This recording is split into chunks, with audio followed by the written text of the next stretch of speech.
सोनम वांगचुक यांना पोलिसांनी ताब्यात घेतल्यानंतर विरोधकांनीही सरकारवर निशाणा साधलाय, पण पाहूयात त्यांचं म्हणणं काय.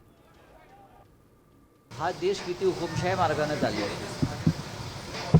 सोनम वांगचुक यांच्या प्राणाची तुम्हाला इतकी किंमत असती तर उपोषण सुरू झाल्यावर काही काळातच त्यांच्या मागण्यासंदर्भात सरकारनं काही भूमिका घेतली असते. नागपूरमध्ये उद्धव ठाकरे यांच्या नेतृत्वाखाली उपस्थितीत जो एक राम मंदिर लुटीविरुद्ध एक एल्गार आहे,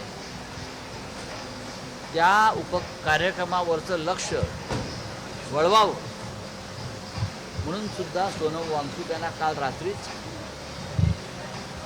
दडपशाही मार्गानं अटक करून इस्पितळात कोर्टातून ऑर्डर घेऊन तब्येतीच्या कारणास्तव हे आंदोलन मोडायचं आणि जो मूळ मुद्दा काँग्रेस आणि राहुल गांधींनी आणि सगळ्या देशातल्या लोकांनी विचारलेला धर्मेंद्र प्रधानांचा राजीनामा हा विषय बाजूला ठेवायचा प्रयत्न होतोय. मला वाटतंय मी म्हटलं तसं हुकुमशाही ही या देशामध्ये सुरू झालेली आहे. या आंदोलन करणाऱ्यांच्याबरोबर संपर्क साधायला पाहिजे होता, परंतु सरकारनं हे केलं नाही. बेशरमपणाचं हे लक्षण आहे. सत्तेचा माज आल्याची ही सगळी लक्षणं आहेत. 20 तारखेचा संसदेवरचा मोर्चा होऊ नये म्हणून केलेला सरकार हा केविलवाणा प्रयत्न आहे.